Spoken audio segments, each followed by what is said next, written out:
आज मला जायचं होतं अंगणवाडीत, आरवला घेऊन जायचं होतं. तसं तर कालच जायचं होतं, पण काल थोडा लेट झाला म्हणून आज निघाले होते. आणि माझं शिक्षण ना जिल्हा परिषद शाळेत झालेलं आहे आणि शाळेत गेलं ना असं सगळे जुने दिवस आठवतात.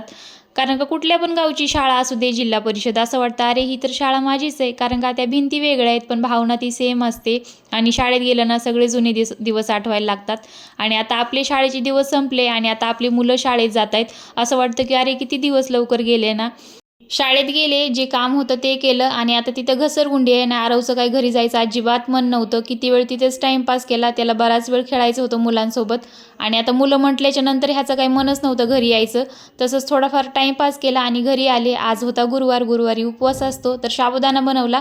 आणि जेव्हा बनवलेला असतो तेव्हा मुलांना खायचा नसतो आणि जेव्हा नसतो ना त्यावेळेस आरवचं चालू असतं की बनवून दे म्हणून. एका ताईच्या आयब्रो करायच्या होत्या तर त्या आल्या होत्या. आता माझ्याकडे पार्लरची चेअर नाही त्यामुळे असं साध्या चेअरवरच करते मी.